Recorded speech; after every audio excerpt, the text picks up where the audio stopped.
Okay.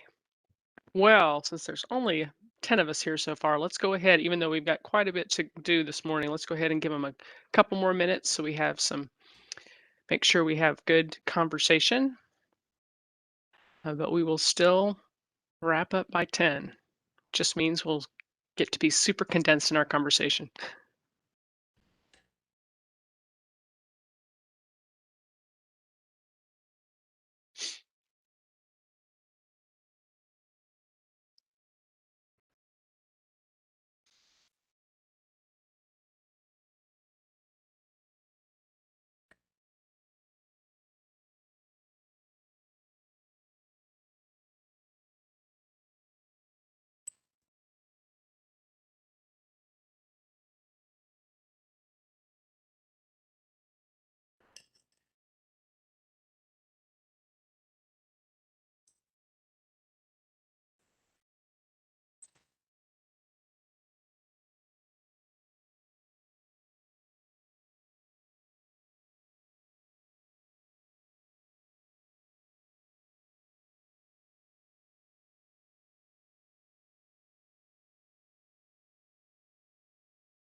Okay. So, Robin, I think even though we'll expect a few more people to join us, I think we are ready to go ahead and get started. Okay, you are live. All right. Good morning and welcome everyone to the System Capacity and Transformation Working Group meeting. We have a lot to get through today, as you can see on the agenda. But hopefully, these are mostly just kind of wrapping up some of the items that have been discussed in previous meetings and will help us be in good shape to send you all a draft report tomorrow to look at and in preparation for review on Monday. We know that's super fast turnaround, so we really appreciate everyone's time and attention to that when we get that sent around. So, just a quick overview of the agenda. We'll start by it's a slightly revised agenda. Um, from what we sent out in the draft, only in that the suicide prevention lifeline discussion is going to be moved a little later, just to accommodate when Andy Brown is able to join us. But otherwise, we'll start with talking about the survey results from the related to new recommendations and complete anything where there was not sort of clear consensus on how to characterize those recommendations. Sort of do a quick double check on the ease of implementation and potential for high impact, and then complete that characterization. Then we'll have a little bit more time talking about the 988 suicide prevention lifeline based upon the results of the survey where you all expressed interest in both understanding better the funding for that program and the relationship to other programs after it was discussed in the special committee in November. And then we'll also go over revised recommendations and the discussion item.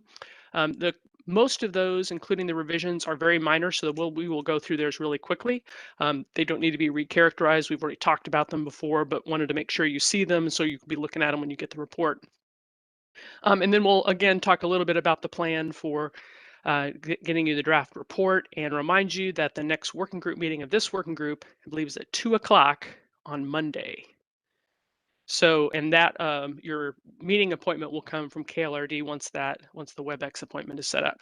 So, wanted to look at real quickly at our meeting commitments. Come ready to discuss and compromise. Keep remarks succinct and on topic. You all have been great about that. We'll have to really do that today, given the time on our agenda. Still don't hesitate to ask clarifying questions, and we will start and end on time, more or less, but we will end on time. So, and I'm Carrie Bruffett. I am the Vice President for Policy at the Kansas Health Institute. And I, again, waited until near the end of my comments to do what we'll ask all of you to do when you speak, is to make sure you introduce yourselves so the folks that are watching this remotely can understand where the comments are coming from. So with that, I will ask for really brief self-introductions, and then we will dive into the report. And I'll just call you out in the order I see you on the screen. First, Amy Dean. Hi, I'm Amy Dean, and I work for the Kansas Department of Corrections Mental Health and Housing Program Manager. Denise. Everyone, Denise Sisman from Community Care Network of Kansas. Don. Yeah, I'm Don Jordan. I retired now, but I spent a lot of years working for SRS in the state with both mental health, developmental disabilities. Kyle. Good morning. This is Kyle Kessler. I'm the Executive Director at the Association of Community Mental Health Centers. Laura. Good morning. I'm Laura Bragg. I'm the Director of Crisis Services at ks.gov. Representative Neighbor. Cindy Neighbor, Representative 18th District in Shawnee. Sherry.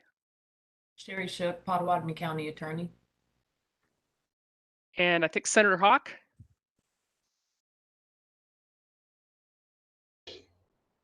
Senator Tom Hawk, Manhattan, and I regret I have to leave early because we're announcing the new K-State president today, but Oh, wow. Eager to hear what we talk about. So Excellent. good to be here. And then we also have, and I'll have these folks wave, Samaya Parakramer, one of my coworkers, colleagues at KHI. We have Amy Deckard from Kansas Legislative Research, Jenna Moyer from the Office of the Revisor, and then Robin Crumpton, as always, is also available if we need any technical assistance, so you can follow up with her in chat. So with that, I'm going to dive right into it. I know hopefully we'll get joined by some of the other working group members, but if not, we'll really depend on all of you to be able to help us weigh in and look at what we need to do. So I will start sharing a document that's going to look kind of messy, but it'll make a lot of sense, hopefully very quickly. And this is a document that will help us complete the report. And you'll see it also includes the results of some of the survey. About 11 of you completed at least some portions of the survey. Not everybody answered every question and so on. So we had a pretty high level of consensus on most responses about characterizing the recommendations that we'd worked on. Our intent today is not to revisit the language of the recommendations unless there's a really driving need to do so.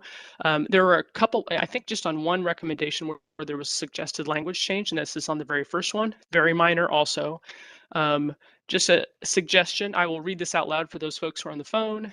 The recommendation is to expand mental health intervention team, expand the mental health intervention team grant program to additional school districts, adding school districts for clarity for those who didn't realize that.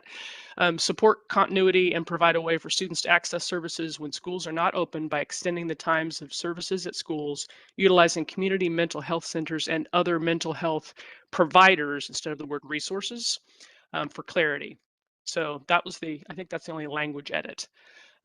We have some rationale that we are building into the discussion of why this recommendation would come about. We pulled some language from what we heard from school districts and from the Department of Education, as well as your discussion. And including in the meeting, talking about, hey, should be an expectation. I think Senator Hawk, you raised this, that schools seek out additional funding to supplement the program beyond funding provided by the state as well. When we looked at some of the options of what this program is like, we had some difference of perception on whether this, under ease of implementation, is a program change, pilot program, or program overhaul. And then we also had, I think otherwise, pretty much consistency other than on the issue of whether the recommendation included strategies for continuity or sustainability. So first of all, I wanted to get a feel from all of you. How would you best characterize this recommendation? Is this a program change, or is this, because it's a change to a pilot program, should we consider it a pilot program? Or a program overhaul, as someone selected as well? What do we think is the best way to characterize the recommendation?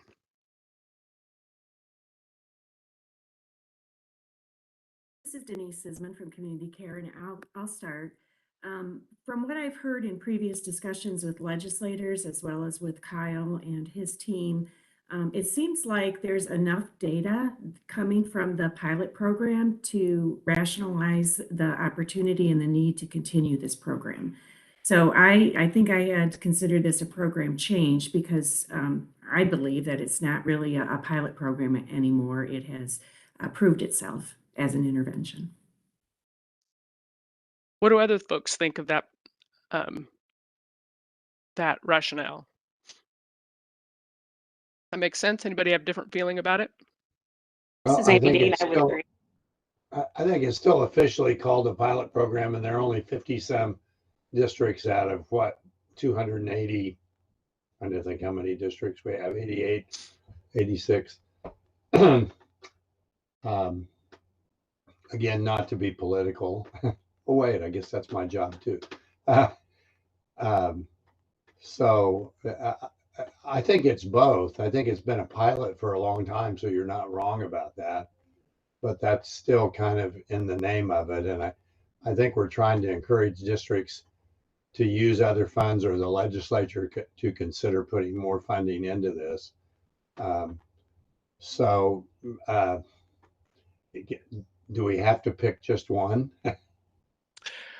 So I was going to suggest we could say in the actual report, as you'll recall, and I'll scroll down here, the report doesn't show like a checkbox. It's actually just going to describe some of the elements of the ease of implementation.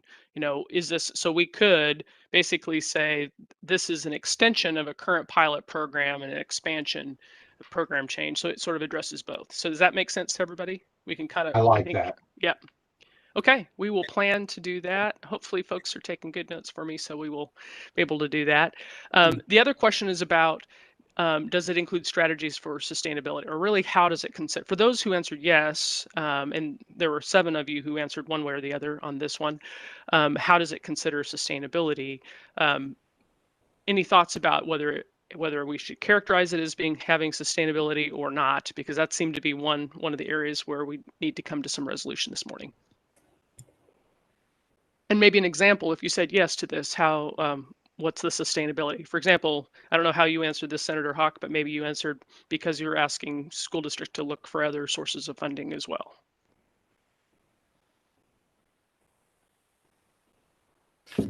And I think I have a little exclamation point on Denise.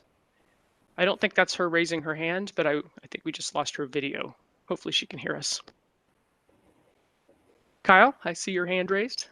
Yeah, a couple thoughts here, and I don't disagree with either of the comments at all from Denise or Senator Hawk. I think that this is going to be a program that continues to evolve depending on what communities need out of it, or individual respective school districts. I think it wouldn't be a bad, for example, I think it's a good idea to potentially add language to talk about. I think that there's a lack of information that gets to schools right now as kids discharged from psychiatric residential treatment facilities and PRTFs. And that would be very helpful to transition kids back into schools and continue them hopefully connected with the mental health intervention team programs. But and then secondly, I think that the sustainability and the funding, that's going to continue to be something that for sure is talked about in the K-12 budget committee in the House. And I would suspect that the conversations, on the Senate side with Ways and Means in both the schools, I mean, the longer term conversation is going to need to be, is this a KSDE program with, CMHC and other provider involvement, or is this potentially a KDADS and a behavioral health program? Because I think that whether I talk to my colleagues in other states or providers or school districts around Kansas, it seems like there still is the recognition that this is a really important and beneficial program, especially post-pandemic and all of the things that are going on. Still a large number of youth suicides and suicide attempts. So I think that there needs to be a longer term plan for this program. And I don't know exactly how to get that longer term plan identified and put in place. unless it is something through school funding formula, which I know is risky for me to suggest, but that's kind of how I'm thinking about it right now. Thank you, Kyle. I added some notes that we could add around that, which is we will phrase it a little better than that, but potentially in the rationale, add some language about this. Really, there needs to be some longer term plan for the program. But right now, the recommendation is to expand the pilots, and we can talk about sustainability. Should be discussion in the legislature about the commitment and long-term commitment to the program and how it would be funded long term. So that makes sense to me. If that makes sense to you all, that's some I consensus. like the comment you made about we need to expand the pilot. I'm looking in that under rationale. I don't know if I see that, but I see. Yep. I think that's at least a short-term way to keep it moving forward. I also like the thought of at least considering whether it could fit in the school finance formula in some way that Kyle made, although that will be a dicey conversation. Yep. Okay. I think a consider is not too strong and it goes there. Okay, that makes sense. Last thing on this one, and then we do need to move on, is there was an answer yes, that this serves those who have been disproportionately impacted by the issue. And this kind of gets to the underlying issue that particularly the services and workforce working group, but this working group as well, and the special committee talked about and thinking about populations, special populations, populations that might otherwise be disproportionately affected. I mean, we had significantly impacting special populations. About everybody was selected on this list. So is there anything we want to add or in any consideration around equity for those populations that the group would like to add to the discussion? It doesn't have to change the recommendation, but perhaps the rationale. Anything you'd like to call out? Kyle referenced like the youth suicide rates, for example. Are there other things you'd like to call out?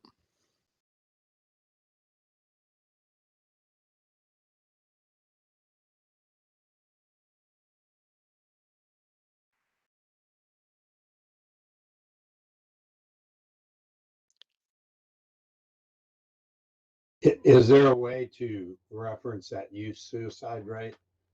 Yes.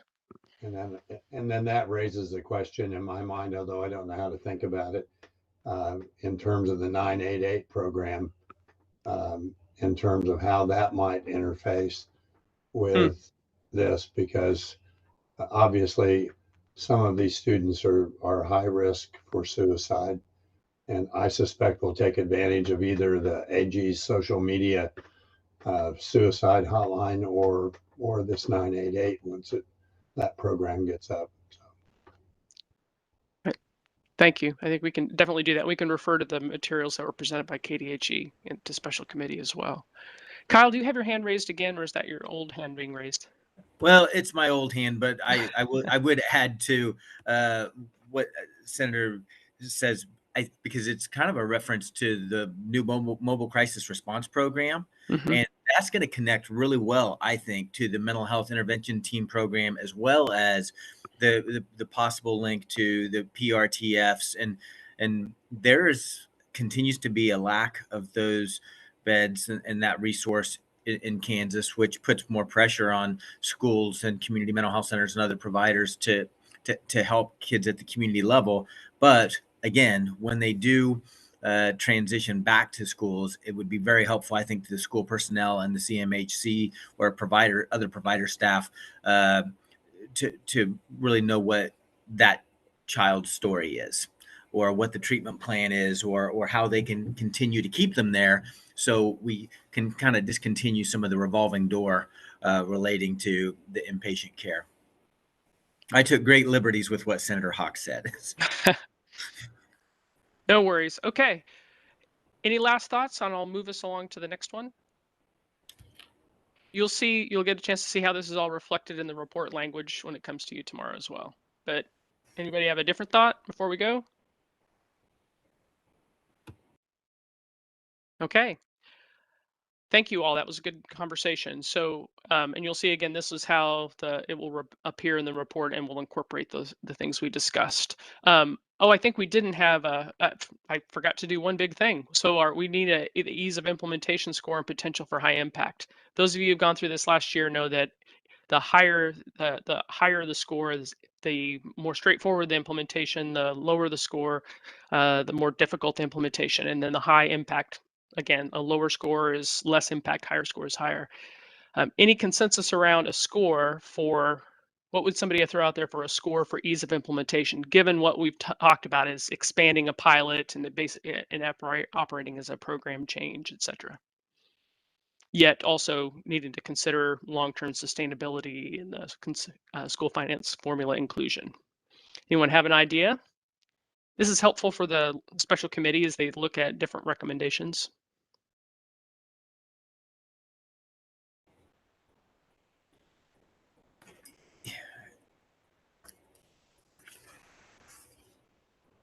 I would throw out 7. Anybody have a different number? Let's do a thumbs up if that makes sense. 7? I see at least 1 thumb up. 2 thumbs up. 3. Okay, we're going to go with 7 here. And then potential for high impact. And again, if we need to revisit this on Monday, we can. But potential for high impact, given what we've talked about, all the impact on communities and those disproportionately impacted by the issue in a relationship with others. So what is the potential for high impact here? Question. That first statement is, it's not a large population relative to all the students in school, but it is a large population relative that it potentially could impact a wide swath of children in every school district ultimately. Right. So, it may not be the general population, but right. yeah. This is But a relative term, and it's a question we've had too. But what does large mean? So yeah. So if it's relative, I'd put it up to 9 or 10. But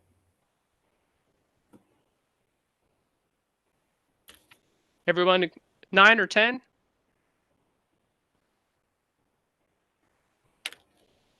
We'll put 9 in, and then you guys can decide differently later. 9 would be great. Okay. All right. The action lead on this, who was going to take point? Who takes the lead on the recommendation? So who actually does the work here? This is expanding the program, but we're talking about doing it by expanding the pilot program. This is agency or branch of government. This is Kyle, and my general thought, I kind of alluded to this earlier. I think it would be great if it was a partnership between KSDE. KSDE certainly has the staff and the attention to the issue, but if there was a way that KDEDS and DCF could be partners in that or part of it, I think that it would be great. And part of that is because one of the original intents of the program, now 4 years ago, was to really try and help youth in the foster care system or at risk of going into the foster care system or family preservation programs. So that's where I would tend to see some of the administration and the engagement at DCF and or KDADS being helpful. Concurrence on that, or any other thoughts?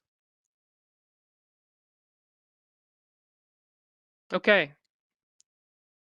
All right, thanks. We need to go on to the next one. We're a little bit behind, but now we've learned how to do it, and I'll make sure I facilitate in the right order this next time. So the next item that you had a survey about was the outcomes data, the recommendation related to outcomes data. And this was developed after discussion after our last meeting where Andy Brown provided some feedback, and then afterwards Andy was suggested or recommended that the specific recommendation refer to an existing group, the State Epidemiological Outcomes Work Group, which is required by the federal grant, basically to establish an annual, or I'm not sure it's required, but it's part of the state's grant applications for the both the behavioral health grants from SAMHSA, and it's to establish then the legislature and this working group, which involves multiple agencies, universities, and other partners, would actually collaborate on developing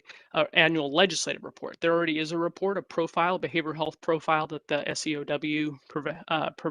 provides, but making something that would be more focused on what the legislature is most interested in. That report currently, when available, all indicators report data related to prevalence, treatment, and consequences with age, gender, race, ethnicity. There's a number of factors that are included.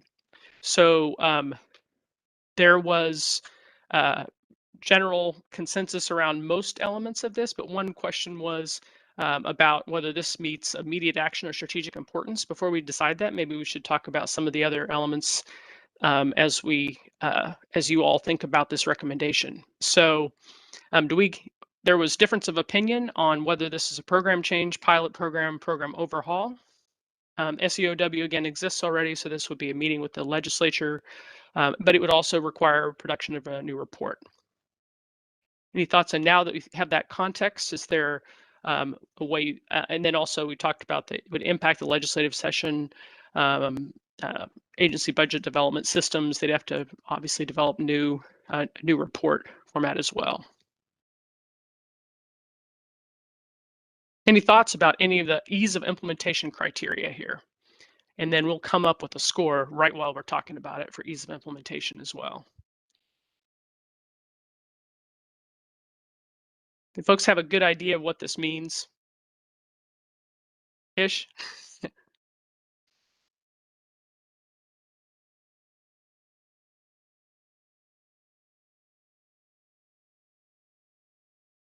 Do we have strong feelings about this recommendation one way or the other?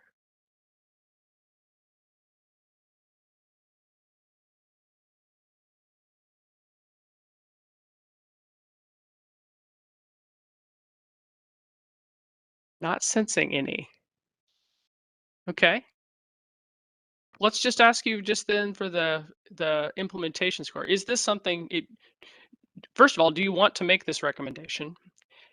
And if so, how would we characterize this? Is this something that could be done pretty straightforwardly, or is this something that's going to take a little time to get put together? Maybe I'll just ask the question that way.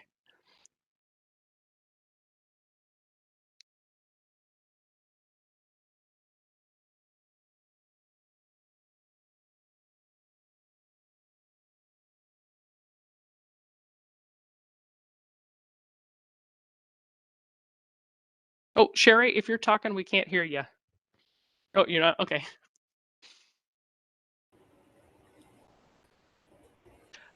I'm going to take the lack of response as either thinking that this isn't this is the folks on the call. This isn't the key issue for y'all. So we may see, I know that Andy is going to join us later to talk about the suicide prevention Lifeline. So we may have to return to this one if we have time to return to it. Otherwise, we'll follow up and figure out how to put this, and maybe we'll just figure out how to wrap a bow. Yeah? Can I ask a quick question? Yes. How does this differ from the suicide hotline? I'm trying to remember our discussion in the big committee. Legislators are always concerned about outcomes and how do we know stuff is really working. So I hate to think that it's not important. And I like the fact that the data is already there. It looks like the intent of this is mainly to be able to give a report.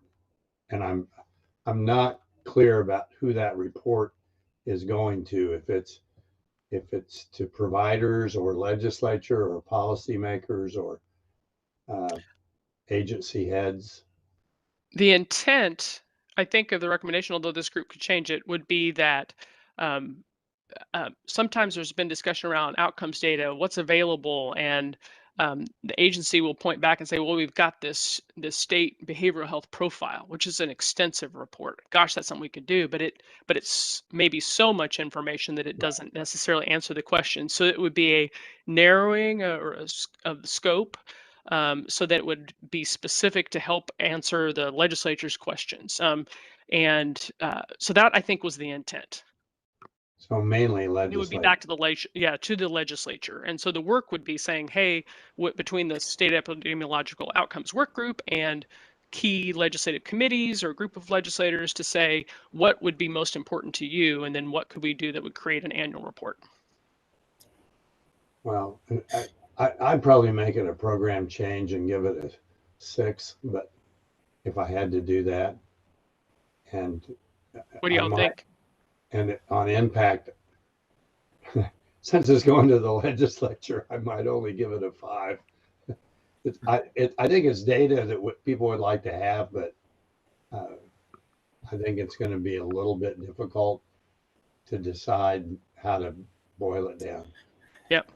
I think data, we've got so much going on in terms of the changes we want. I don't think we're going to get very far with the legislature funding things if that comes down to it, unless they have some digestible data.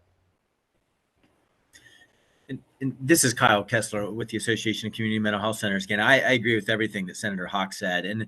And some of this also, when you look at the data that, for example, on CMHCs that is collected by KDADs, it is not easily digestible. I mean, and it's part of contract data, and it's intended to measure, and in fact, Secretary Jordan might have thoughts on this, but it's intended to measure a system statewide and the frequency and use of state hospital beds versus community-based services, and the number of persons with severe and persistent mental illness who receive treatment versus maybe severe mental illness or other outpatient things, so identifying something and potentially using actually the school mental health intervention program sheet, because that is one of the things that I think probably and I almost called Chairman Carpenter yesterday to see if he was going to be on this, because this is something he talks about in his budget meetings to us annually. I mean, all 4 or 5 years that he has chaired that Social Services Budget Committee, and Representative Ballard, I think, has been in agreement with him. But it's one of those things that the length and breadth of it is what makes it pretty confusing to people, Senator. So I think you're right. I mean, if there were 8 or 9 areas, or 8 or 9 items that were reported on, that would probably make it more meaningful information to policymakers.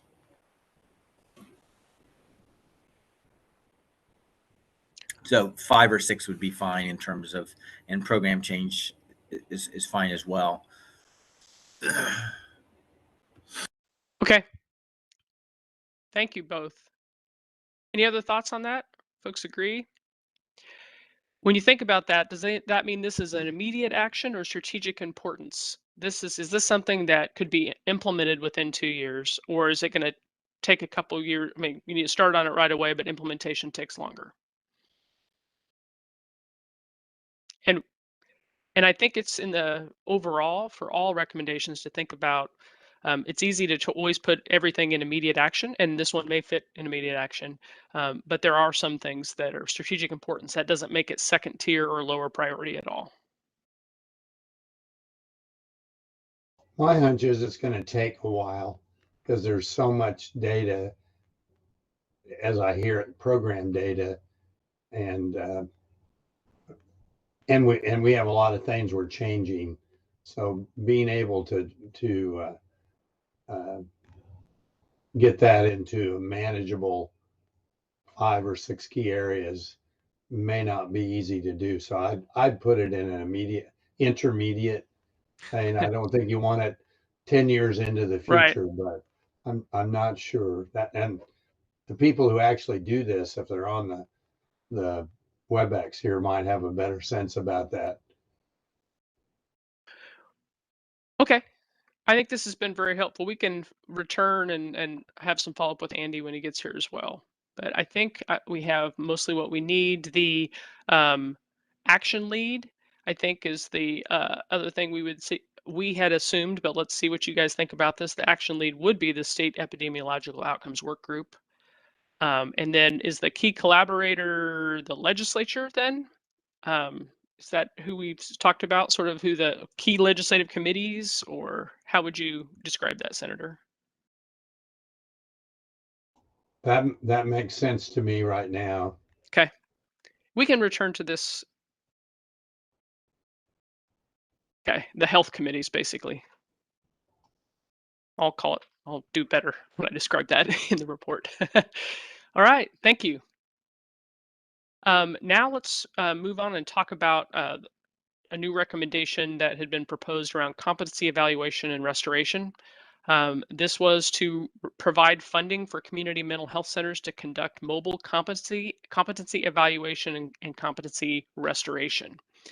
So this was called out by most folks as being for immediate action. As we recall, there was a presentation from KDADS about the both the number of folks on wait lists and wait time for competency evaluations, forensic evaluations, as well as competency restoration / treatment.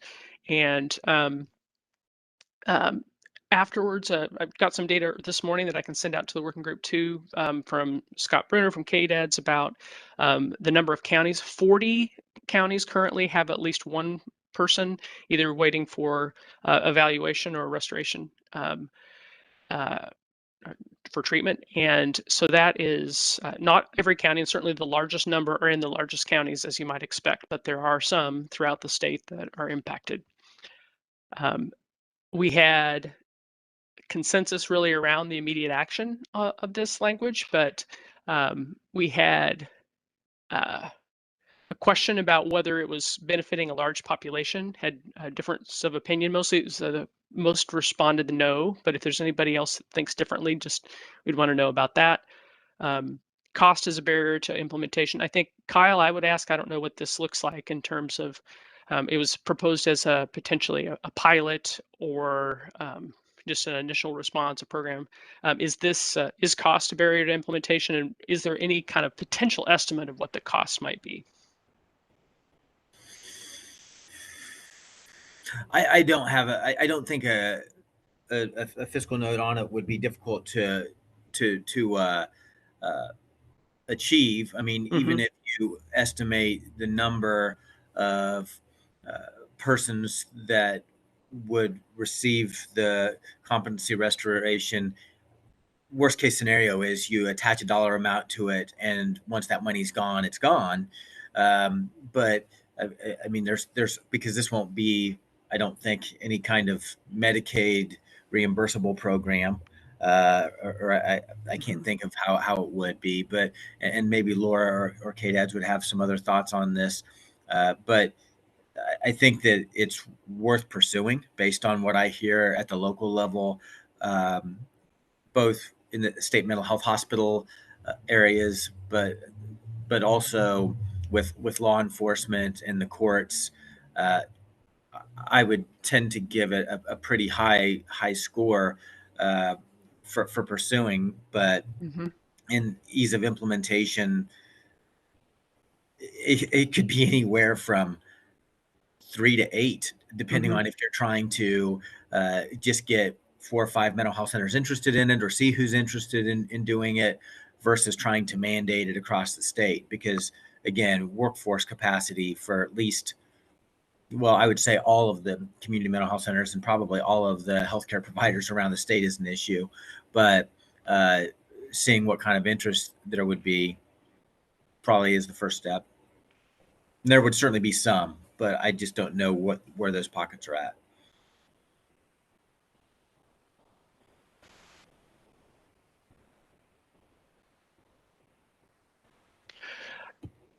How do you, so others in the group, what do you think about in terms of, is this a pilot program? The way Kyle's described it, it could be everything from a, hey, let's see who's interested and let's try this out, to a, let's do it, let's sort of mandate it statewide. Is there a preference on how you want to propose this? The question will surely come from the special committee about which one this is. So how expansive do we want the recommendation to be? Do you all want the recommendation to be? Sherry, any thoughts about that? Sounds more to me like we should characterize it as a pilot program. Okay. And then if the if there's interest in expanding it, then there would be the ability to do it from that. Yeah. Right. Okay. With that, how would we score it if we think of it as a pilot program?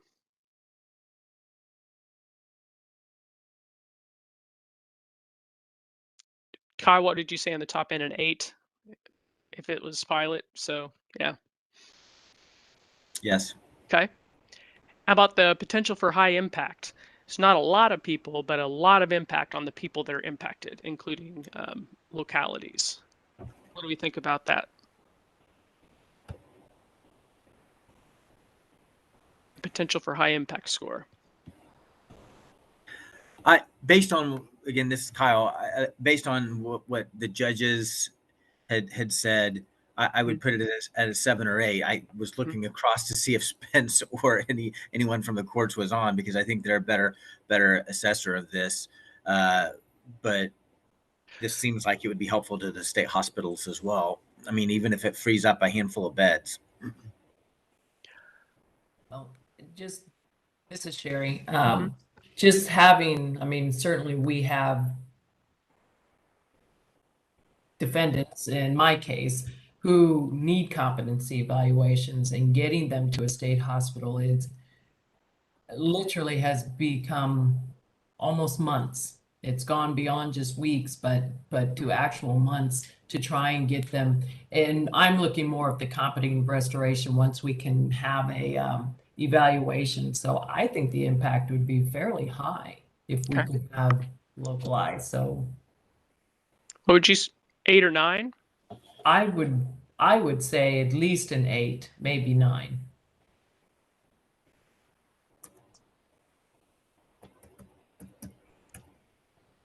Okay.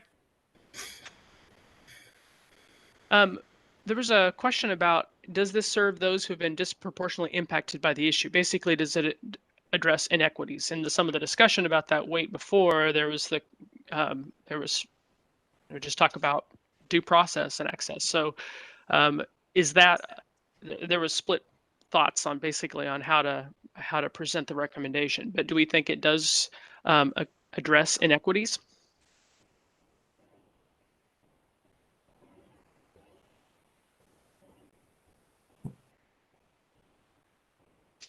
It would address, basically for those that are disproportionately impacted.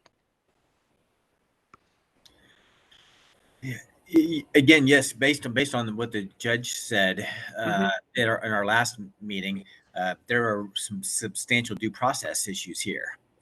And again, I'll defer to Sherry on this, but that's kind of one of the things that sticks out. I mean, we're really making ourselves vulnerable on a lot of levels as a state. Yeah, I don't disagree with that. And if you have somebody, like for us, if someone's in jail and we have to have a competency evaluation, we can't get them in and be evaluated. They wait and they wait and they wait and they can't get out and they can't get out. We do it on care and treatments as well. I mean, how long will this take? So for the population we're talking about, I think it would have a high impact. I mean, it would serve that population. So, Yep. Yeah. All right. Thank you. So everyone said it definitely contributed to modernization. Who would we consider the action lead in this case? Who's the action lead? Is it KDAD? You see down here we had some KDADs and then the key collaborators or CMHCs. Is that reasonable, or are we missing some other players? And there can be more than one key collaborator.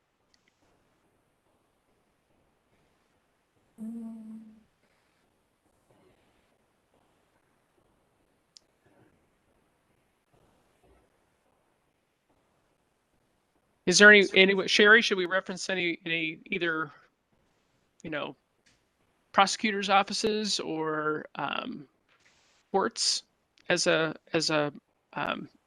because I think, as I recall, Scott also said one of the issues is making sure that orders are written in such a way that they can be completed other than at Larned State Hospital. Yeah, I don't think that would be fair. I mean, we'd certainly not just prosecutors, but certainly courts Yeah, and our prosecutors' offices, that would make sense. We are the ones that have to do the orders. Mhm.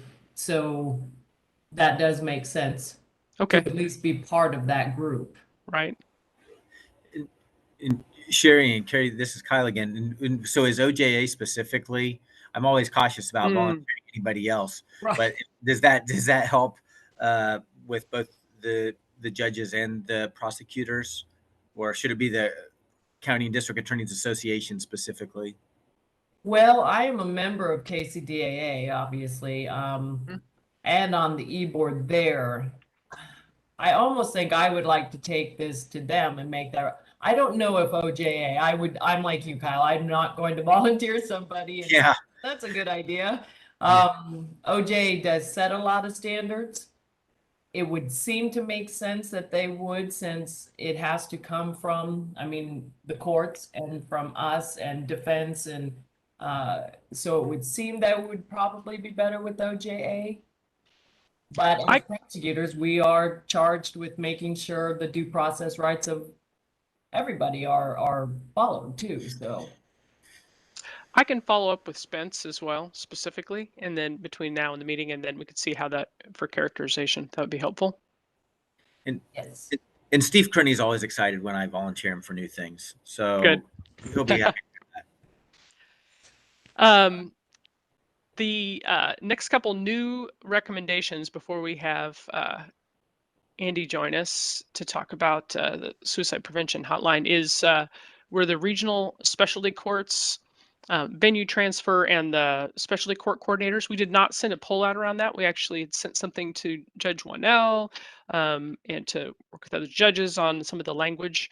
But it would be, I'd be interested in you all's score overall on the implementation and potential for high impact. As you recall, that the recommendation about the regional specialty courts of venue transfer is referred to the judicial branch's specialty courts committee. So that was already part of the discussion. You all have also discussed that this was of strategic importance because it'll take a while. This is a committee that's already looking at issues around venue transfer. But we talked about, obviously, the venue transfer could also subsequently, if it would happen, require legislative change. It would require substantial administrative work as well. Could produce savings in correctional system costs, and would impact disproportionately affected populations that are affected by current incarceration. So those are some thoughts, and then potential for measuring impact had to do everything from recidivism rates to the number of judicial districts with access to a specialty court, those receiving treatment versus those referred. When you look at that, how would you think about considering the ease of implementation for the recommendation? And the recommendation is to explore creation of. Oh. This is Sherry. I mean, I think exploring a creation of it, that implementation would be pretty high. The actual creation of it, I'm not sure how that would go. Yeah, that's a lot more complex. Yes. And I think the idea is that even though the recommendation was to explore, the idea of it being characterized as strategic importance probably does indicate that it will take some time, which means you probably should recognize or could recognize the challenge of implementation. So it sounds like a pretty challenging implementation. So how would we want to score that? As like an example of one that is as low as a 1 was the behavioral health workforce system investment and really changing that over time, like a long-term strategic plan, versus something that's a 10, which is, hey, let's just do a simple pilot program change. So what do you guys think? Is this a 3 or a 4 or a 7 or a 2, or what are you thinking? Those of you who know the process, basically. Did you say 3, Don? 4. Okay. And potential for impact for those impacted? think the potential for impact could be very high. I'd say, I mean, if we could implement these, if we could really get them going, the potential for impact could be very high. Like a 9? Yeah. Yeah. Everyone agree? Okay, we had as the action lead the Specialty Courts Committee. Key collaborators, who should we call out as folks who would be part of this work as well?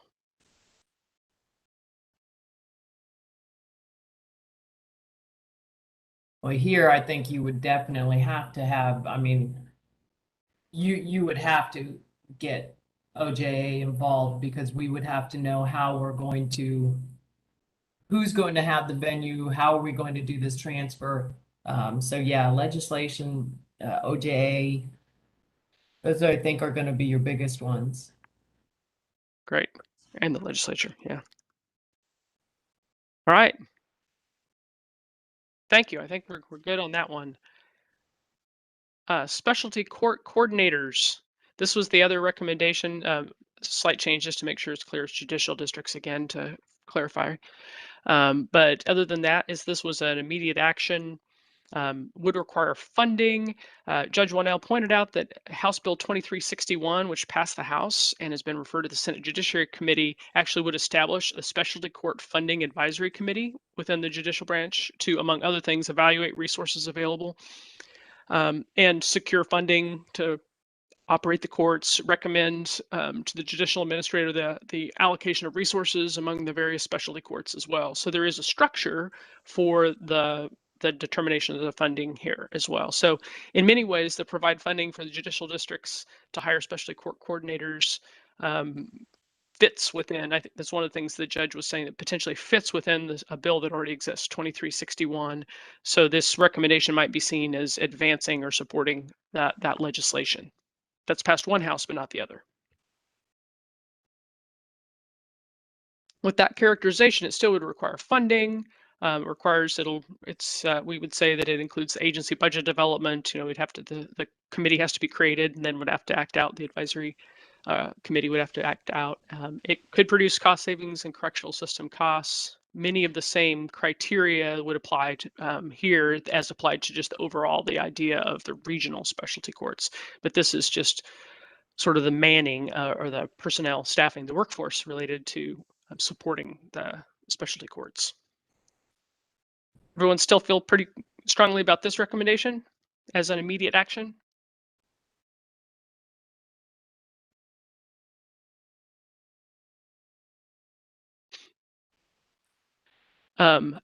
If you had to put a score for ease of implementation, what would you put for this?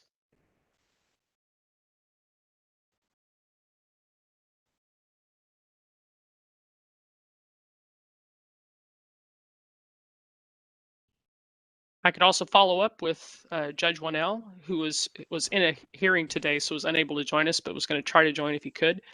So I saw a 785 number join us. I don't know if that's Andy Brown or maybe the judge. I think Judge probably. Yeah, oh, wait. Gary, this is Andy Brown on the phone. Hey, Andy. So I could also follow up with him for scores if you all would prefer, and then you'll see that in the draft report. Yeah. Okay, great. Judicial branch and the legislature we have here, or this actually would be the Specialty Court Funding Advisory Committee and potentially the Supreme Court then. All right. That is what we had for new recommendations. We're almost exactly on time now. I know we sped through those quite a bit, but we do have Andy on the line to talk to us about 988 Suicide Prevention Lifeline. Did you all receive the memo? It came with the link to this meeting as well. The memo about the crisis programs and what was intended to be covered with the 988 funding. This is as we look at potentially, as you all look at potentially the Suicide Prevention Lifeline funding. There's no change yet. The language you see on your screen here is what was in last year's recommendation. So the discussion now is, let's hear a little bit more from, you all wanted to hear more from Andy to make sure we understood both the funding and the relationship to other programs, and then determine how to address the issue that you all have discussed, which included, whether to address the amount of the phone fee, basically, in your recommendation. So with that, I'm going to stop sharing and let Andy take it away. I won't sign out, though. It's trying to make me sign out. I don't want that. All right. Thank you, Carrie. This is Andy Brown with KDADS. And so the 988 bill, which is House Bill 2281, that's currently in committee,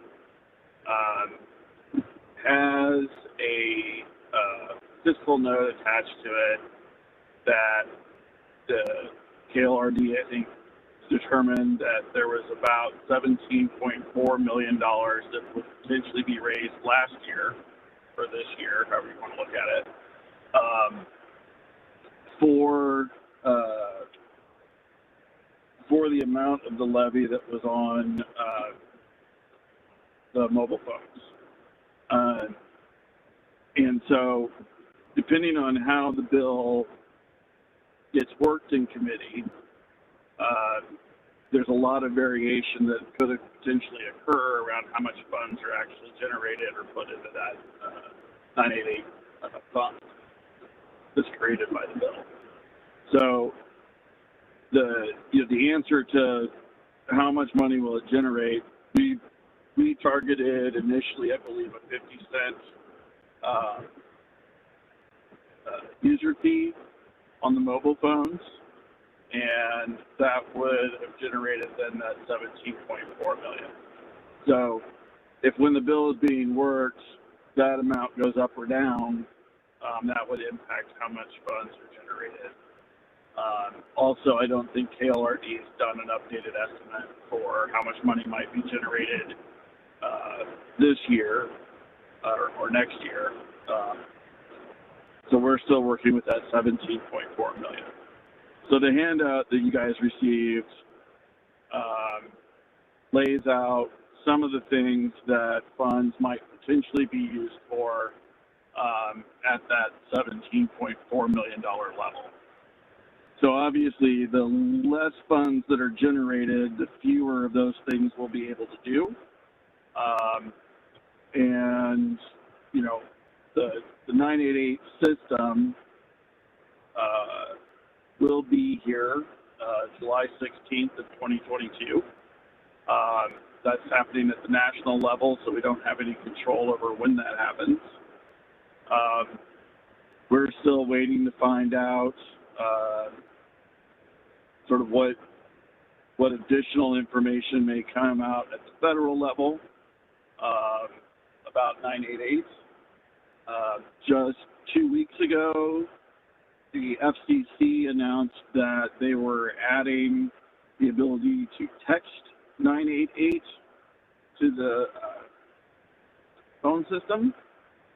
So carriers will have to forward any texts that are delivered to 988 to the National Suicide Prevention Lifeline call centers, which means that we're also going to need to figure out how we're going to potentially respond to those text messages here in Kansas. So it's an ongoing issue. It's a moving target that we're trying to hit. We have spent the last 12 months probably at this point working on 988 implementation planning. And so we have a draft plan that's been submitted to Vibrant for the National Suicide Prevention Lifeline for our implementation, and we're waiting for feedback from them on that plan so that we could make adjustments as needed. The way this connects to other programs is fairly simple in that when people are in crisis, there is a systems of care or a continuum of services that are crisis-related services. And so when somebody calls 988, if that person is able to have their crisis resolved on the phone without any further services, then that's the extent of the involvement, right? They call the phone number, the service answers the call, they de-escalate the crisis, and people that's the end of it, right? In about 10% of the cases, that's not going to be enough to resolve the crisis. So for that 10% of the population that falls in while they're in a crisis, we have to look at what's going to need to be the next step, which for this system is mobile crisis response. So the 988 Center would reach out to Beacon Health Options. Beacon Health Options would dispatch a local mobile crisis response team. They would go out to where the individual is in the community and try to work through the crisis situation at that location. If they're successfully able to de-escalate the crisis situation, that's the end of the service array, right? If they're not, the next step would be to do a screen and determine whether or not the crisis situation is acute enough that it requires hospitalization, or if that person could be routed to a crisis intervention or crisis stabilization center. So if a crisis intervention or crisis stabilization services are available in that catchment area that mobile crisis team is responding to, that person would then go to that level of care if they're still in crisis. If there's not, then the next step would be hospitalization, or possibly if it's a child, maybe placement in a PRTF or a subacute level of care. So those are basically the parts of the system that 988 touches, are those crisis services. So when we look at what the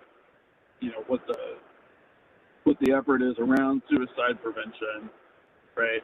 We have preventative efforts, we have intervention efforts, and we have stabilization and even postvention in the case where a suicide does occur. So those are all areas that touch that 988 system. Because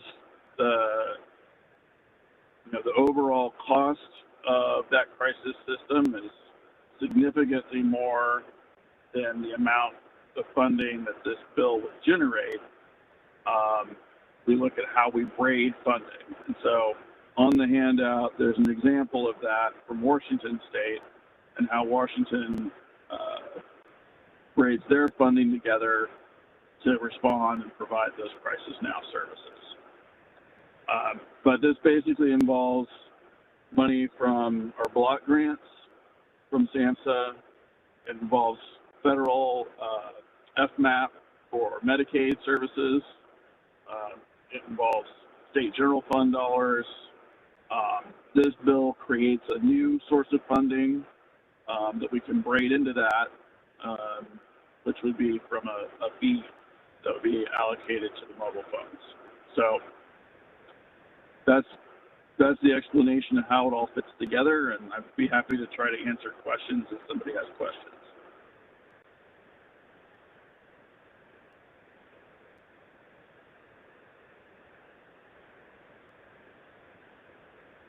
Thank you, Andy. This is Carrie Bruff again from KHI. Any folks, while you were talking, I had the document on the screen, trying to scroll through, hopefully the right sections that as you were describing them. One of the questions I had, I did notice, and this is very helpful for another working group this afternoon too. For example, the funding support here would include $1.5 million for the suicide prevention program. And is that the same $1.5 million that is referred to in the suicide prevention or the state suicide prevention plan? Yeah. So is that a source of funding for that as well? So that's the thing for this group to keep in mind. This funding source would also, in addition to funding the Lifeline, also funds other and mobile crisis, which we've talked about as well, crisis response, supports other recommendations that you and other working groups are looking at as well.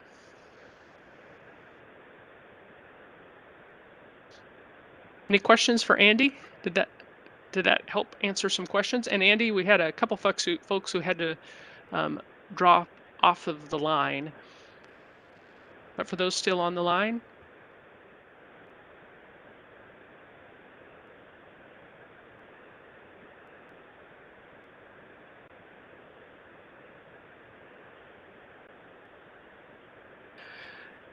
Okay, how does it? Let me make sure I'm pulling up the right document here. So what do we think now, or what do you all think now about the recommendation? The 2020 recommendation was, once the 988 suicide prevention lifeline phone number is implemented, Kansas should collect fees via phone bills to support increasing the in-state answer rate and ensure that callers are connected to in-state resources.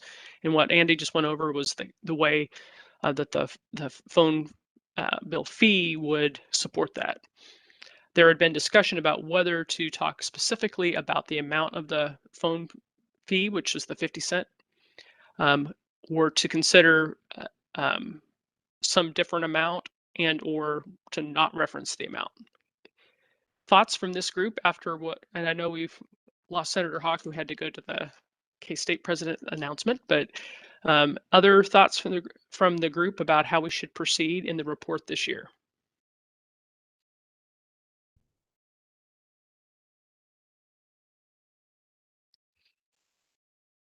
If you do nothing, I don't want to say you're doing nothing, but if you don't change anything, this recommendation wouldn't be in this report. It would be, but we could include some report language saying this group specifically discussed it and pointed out its continued importance and point to because it would still exist as a recommendation that from last year as well, that continues. It's not like they were just doing 1 year's worth of recommendations. But if you wanted to change the language in some way, that would be another way to highlight it as well. Any preference from the group?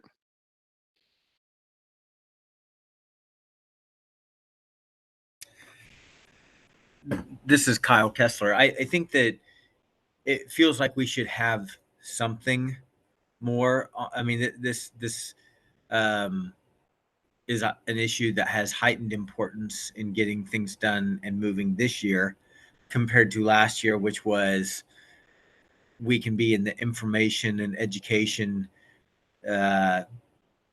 sharing mode, but this year there needs to be some action. I think so. How to change or enhance the language in a way that, again, brings it through to a high priority is essentially to say this is the action year for this for this issue with 988, and I don't have any reason yet to move off of the current recommendation. But the old saying in public policy is why start negotiating with yourself? So I don't even know exactly what that language looks like to say, if we support the current legislation, but understand that it may be helpful to look at other levels of funding. I don't know how to word that in a way that doesn't sound like we know that that 50 cents won't pass. So, I mean, at this point, I'm just monologuing. Yeah. So Kyle, are you saying like it would be good if we said something along the lines of like, it's our recommendation that the House consider the bill in, the 22 session so that funds would be available in July of 22? Yeah, I think that's pretty good. Yeah, I mean, and because that doesn't necessarily push an all or nothing approach to the current level of funding in the bill. Yeah, I think that's well worded.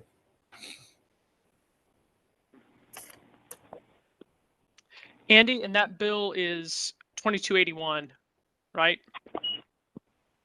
Yeah, I believe that's the correct number. You had you said the House. Has the Senate already taken action, or do you just mean the legislature generally? Legislature generally. It's Okay. the bill is in a House committee at the moment. Yep. HB 2281. Okay. What do others think about that?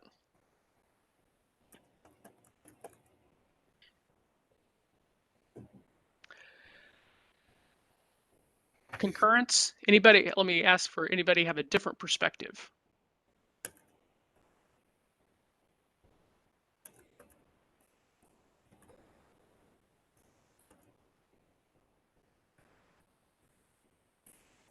Okay, I think we've got an approach. We will modify the language to recommend the legislature consider House Bill 2281 in the 22 session to ensure funds are available in July 22. That's what I heard y'all say. I don't think, unless you think differently, that that it needs to be recharacterized. We could leave the same characterization scores, or even just describe the rationale for revision, as we are with some others that we will look at here briefly, where there were minor modifications. This seems to be a modification for emphasis and for prioritization that you're making. Ease of implementation was scored as a 5 last year, and potential for high impact an 8. Still make sense? Okay. All right. Thank you, Andy. You're welcome. Thanks, everyone. Okay, we have 2 more that we need to talk about real that at least one we need some scoring on, and then we also wanted to just remind people of other recommendations that you'll see, and then we'll be able to wrap it up. The first of those, and I want to make sure I'm scrolling correctly. Sorry if I'm making anybody Zoom or I guess WebEx seasick as we do it. Looking for recommendation 2.2. Oh, yes. Yeah, it'll be up here. So 2.2 is the combined inpatient capacity and regionalization recommendation. I don't think we need to revisit the language unless any of you think so. I think that's been discussed. In looking at the way that it was characterized, the funding and comprehensive plan had a different score than the regional model last year in terms of ease of implementation. The potential for high impact was very similar. It was like an 8 or 9 for both. But I just wanted to get thoughts from you all in terms of the implementation ease. Is this it's been revised and discussed as being for immediate action. But I think the regional model portion of it definitely is. So the question is, how would you characterize the ease of implementation now that you've combined the two, like doing the regional model in order to implement and fund a comprehensive plan to address voluntary and involuntary hospital inpatient capacity needs? Does it change your thinking about the initial recommendation that before it was modified was a 4 in an ease of implementation?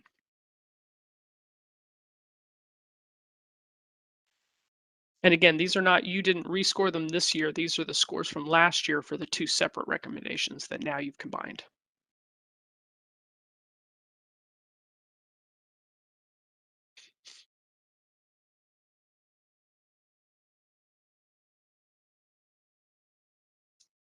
Any thoughts, any preferences? Split the difference, make it a 6? Or do you stick with 4 because it's still a complex implementation?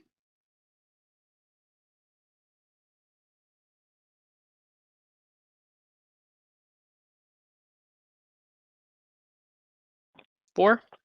I see 4 fingers. Andy? Any thoughts? I was going to say we could maybe do a 5 too. 5 would be an option. We got thumbs up for 5. 5? All right.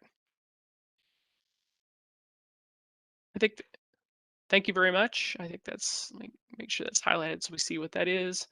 And then high impact 8 or 9. My impression is you'd probably go with the higher of those 2 because it'd be the combined impact potential. 9, okay. All right. All right. Then the other thing we wanted to look at was the high priority discussion item, which was Medicaid expansion, not revisiting the language here, but looking at, this is you'll see in the report how it's presented. It's similar to how the high priority discussion item was presented last year, but we talk a little bit more about the FMAP incentive through the American Rescue Plan Act to be able to highlight that based on some of the feedback. There was sort of split feedback on whether to consider this, like this is the high priority discussion that this working group's putting forward, sort of in lieu of the previous one, versus a separate recommendation. As in the draft report right now, it just stands alone as here is the high priority discussion item. So it doesn't explicitly replace the other, but the other is basically sort of replaced by this, because this is the item that you're putting forward. Does that make sense to folks? Because there was kind of a difference of opinion about how to present it, not necessarily the language or the rationale or anything, but just whether it fits in context with the other. Knowing that the other report will still exist and in fact will be linked to in this current report as well. The current report, the new report, will reference the previous report. Comfortable with it as is, sort of as the new high priority discussion? Any other thoughts, differences of opinion? All right. Okay. And then the last few things we wanted to do is just to remind people of some other revisions. This will just take a couple minutes to go through, just to remind you what you all have discussed and then how it will be presented. We already talked about 2.2. Sorry, again, scrolling. I think I've got it in order. So, for example, the reimbursement rate increase and review. For these kind of revisions, we're proposing to not replicate all of the implementation ease and measuring impact scores, basically just reference back to the previous report, instead just explain why the recommendation was slightly revised.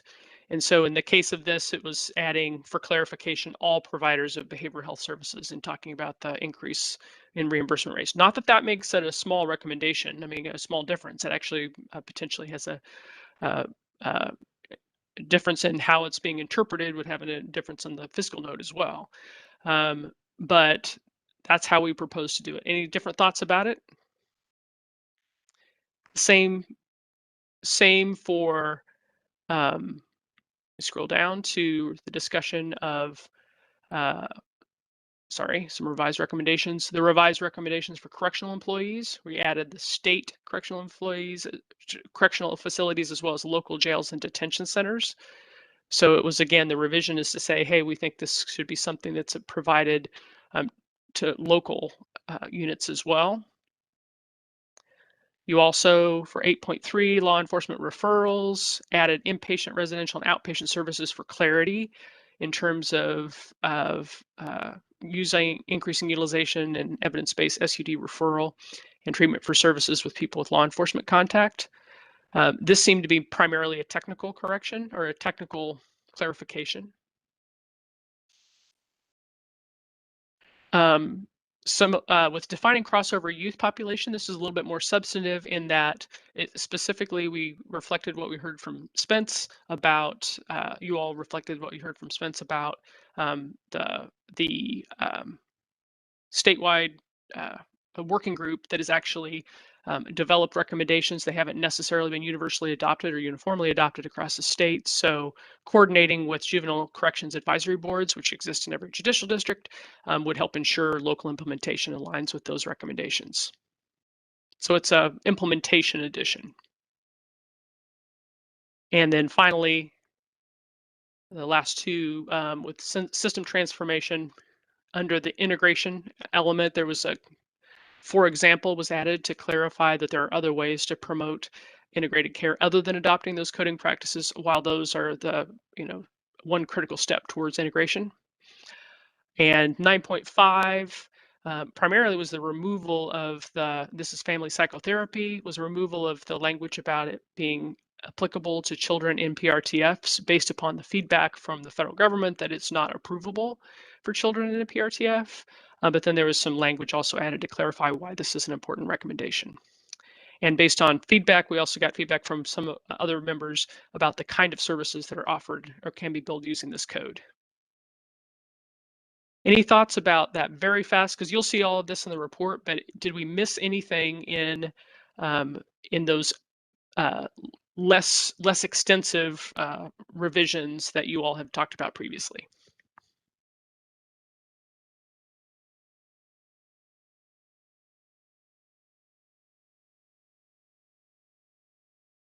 Okay. I am going to stop sharing my screen.